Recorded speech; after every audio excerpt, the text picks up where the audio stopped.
In this video, I'm going to look at Maximilian Friedrich Wilhelm August Leopold von Schwartzkoppen, who was the German officer at the center of what is known in France as l'affaire Dreyfuss, usually translated into English as the Dreyfuss affair, but I would translate it as the Dreyfuss case. However, as everybody calls it the Dreyfuss affair, that's what I'm going to have to call it.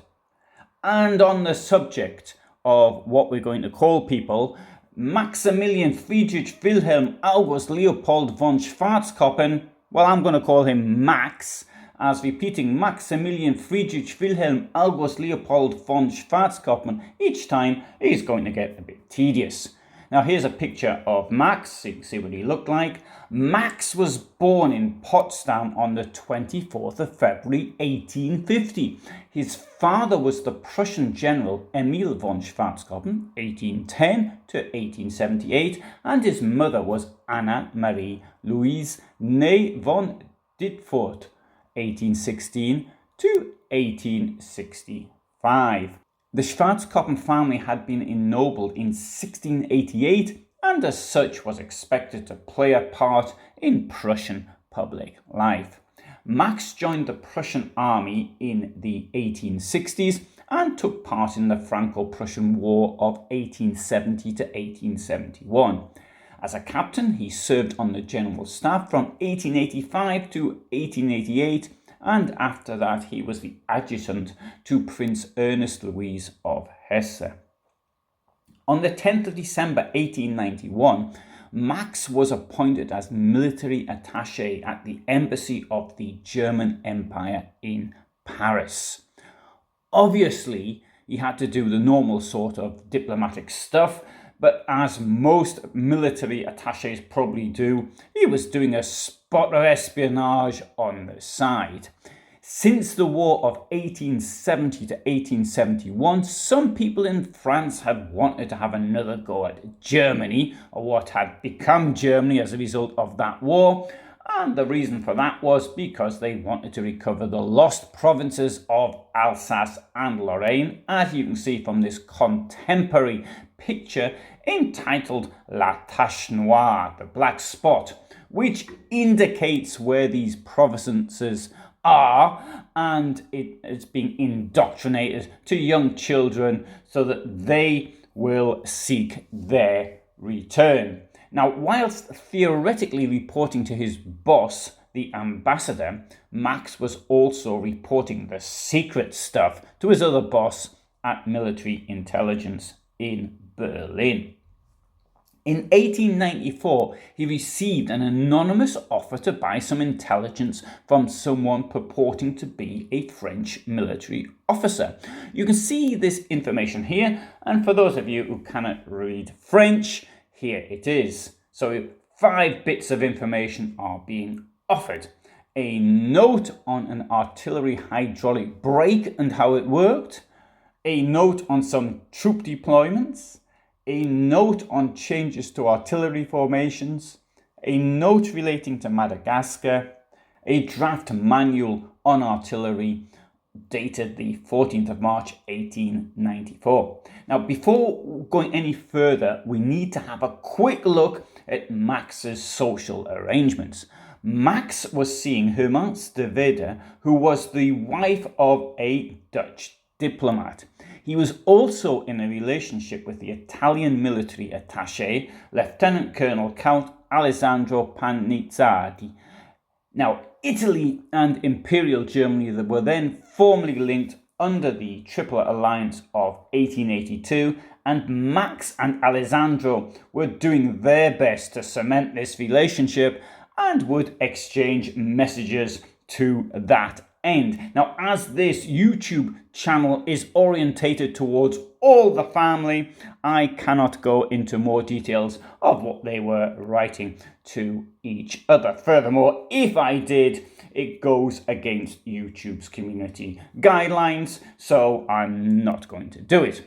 Now, Max had a cleaning lady called Marie Bastion, although I suspect that Marie was not a real name. It's probably something like Madame 007 or something along those lines. Actually, I just made that bit up. The German intelligence gathering machine was so finely organized that Max, once he received this offer of intelligence, promptly put it on file. That's to say, the bin.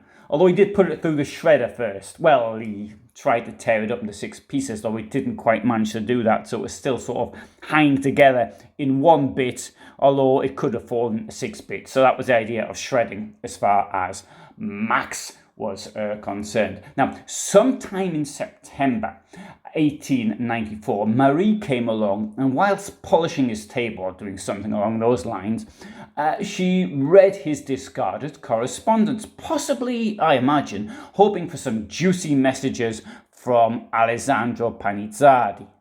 She took the 6 pieces, well, the one piece that's almost in 6 pieces, and she handed it over to French military intelligence on the 26th of September 1894. The following day, French intelligence came to the conclusion that the traitor must be an artillery officer on the general staff. This in turn led to Captain Alfred Dreyfuss being arrested and tried, as the handwriting was allegedly his. Captain Dreyfuss ended up spending 5 years on Devil's Island and probably would never have left had the newspapers and certain public figures not campaigned for him. The spy was not Dreyfuss, but another French officer, Ferdinand Valsin Esterhazy, commanding officer of the 74th Infantry Regiment based in Rouen. Now, to return to the question of the original offer of information supplied to Max, most histories will say that the information was not of much use. I suggest that this was not the case. I mean, I could be wrong, of course, and if everybody else says something else, then I probably am. But, to make my point, a hydraulic brake on an artillery piece was not really out of the ordinary at that time, but the brake used on the new French cannon allowed it to treble or even quadruple its rate of fire, thus making it particularly dangerous to an opponent. This type of firepower allowed the weapon not only to be used in defense, but also in attack. The expedition in Madagascar would see the use of this weapon potentially, where its deployment could have been studied not only by the French army, but also by any other with access to that island. Now, to return to Max, he was recalled from Paris in 1897, leaving the Dreyfuss affair raging in France. In 1902, he married Louise von Wedel, with whom he subsequently had 2 daughters. Promoted to the rank of general in 1907, he retired the following year. With the outbreak of war in August 1914, Max returned to active service. He commanded the 233rd Infantry Brigade in France before being appointed in 1916 to lead the 202nd Infantry Division on the Eastern Front. There he fell ill with pneumonia and was transferred to a hospital in Berlin. His condition deteriorated. While delirious and clearly dying, he suddenly blurted out to his wife sitting at his side, "Listen to me, Dreyfuss is innocent. There is no evidence against him whatsoever." Shortly afterwards, Max died on the 8th of January 1917. In 1930, his memoirs were published and translated into French as Le Carnet de Schwartzkoppen, La Vérité sur Dreyfuss. They completely cleared Alfred Dreyfuss from being the spy, although of course a court had earlier done that. So, thank you for listening. Obviously, I didn't want to go into the details of the Dreyfuss case here because that would take a much longer video, but I did want to say something about the German officer concerned. I upload videos every Friday at 8 o'clock in my time, Central European time, and that is 7 in the UK, 11 in Los Angeles. I also upload occasionally at other times as well, and if you subscribe, you will know when I upload.